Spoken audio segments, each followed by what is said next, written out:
Vamos recuar no tempo, até a uma manhã de primavera do século XVIII, a um dia que mudou para sempre o curso da história. E tudo começou com o som de um único disparo. Esta é a grande questão. O mistério que dura mais de 200 anos. Na madrugada de 19 de abril de 1775, num prado verde em Lexington, o silêncio foi quebrado por um tiro. Até hoje, ninguém sabe ao certo quem o disparou, mas esse tiro deu início a uma batalha. E essa batalha deu início a uma guerra que viria a criar uma nova nação. Ok, então, para percebermos o que aconteceu, temos de compor o cenário. A tensão entre as 13 colónias americanas e o poderoso Império Britânico estava ao rubro.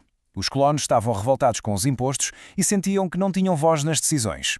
Naquela manhã, a faísca estava prestes a incendiar o barril de pólvora.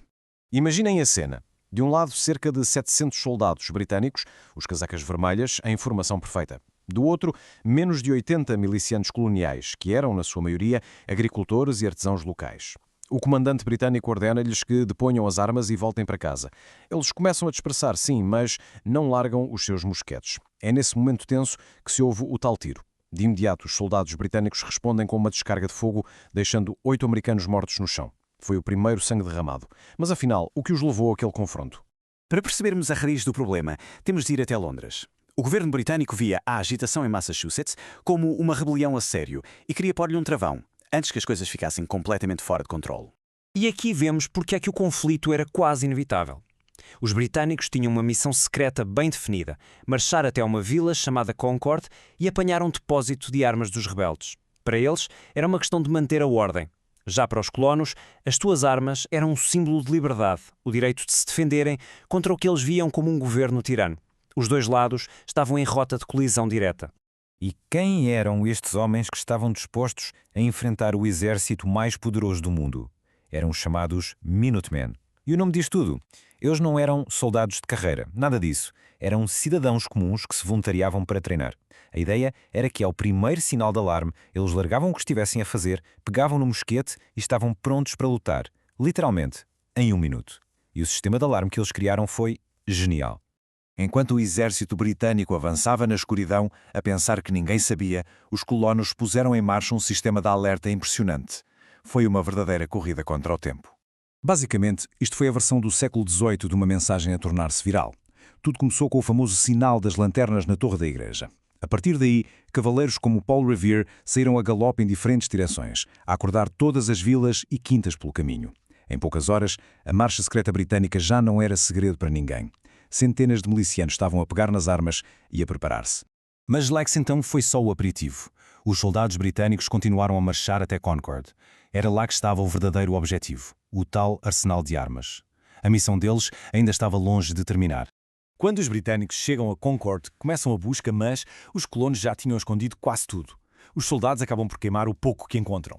Só que para os milicianos que se juntavam nas colinas a ver a cena, aquele fumo só podia significar uma coisa: a cidade deles estava a arder. Foi a gota d'água. Eles decidiram avançar sobre a Ponte Norte, que era guardada por um pequeno destacamento britânico.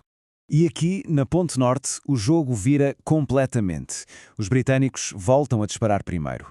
Mas desta vez, os americanos não recuam. Pela primeira vez na história, um comandante colonial americano dá ordem para disparar contra soldados britânicos. Foi um ato de rebelião aberta. Em menor número, os soldados britânicos são forçados a recuar. A missão em Concord tinha sido um fracasso. Quase não encontraram armas. Agora, os britânicos só tinham uma coisa a fazer: marchar os 25 quilómetros de volta para a segurança de Boston. Só que essa marcha de regresso ia ser um verdadeiro pesadelo. Para percebermos o que aconteceu a seguir, temos de ver como é que cada lado lutava. Os britânicos estavam habituados a lutar em campos de batalha abertos, em linhas perfeitas, a disparar todos ao mesmo tempo. Mas aquilo não era um campo de batalha europeu.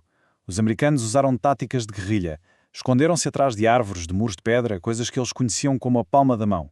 Eles transformaram a estrada para Boston num corredor da morte. Aquela marcha organizada dos britânicos transformou-se numa corrida desesperada pela vida. Cansados, a carregar equipamento pesado, tornaram-se alvos fáceis para os milicianos que apareciam de todo lado. O pânico instalou-se, a disciplina militar desfez-se. O que devia ter sido uma demonstração de força acabou por se tornar numa retirada humilhante. Os números finais contam uma história impressionante. Os britânicos, o exército mais poderoso do mundo, tiveram quase 3 vezes mais baixas do que os americanos. Apesar de terem sido salvos por reforços já perto de Boston, o dia foi uma autêntica catástrofe para eles. Mostrou que os colonos, mesmo sendo amadores, estavam dispostos a tudo e eram perfeitamente capazes de lutar. Quando os sobreviventes britânicos finalmente chegaram a Boston ao anoitecer, exaustos e abalados, uma coisa era certa: o mundo tinha mudado. Aquilo já não era um protesto, era o início de uma guerra. As consequências foram imediatas e enormes. Em apenas um dia, o exército britânico, que tinha saído para esmagar uma rebelião, estava agora preso em Boston, cercado por milhares de milicianos. A notícia espalhou-se como um incêndio pelas outras colónias, unindo-as. A partir daqui, já não havia como voltar atrás.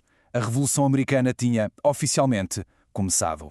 E isto leva-nos de volta à nossa questão. Como é que um tiro pode começar uma revolução?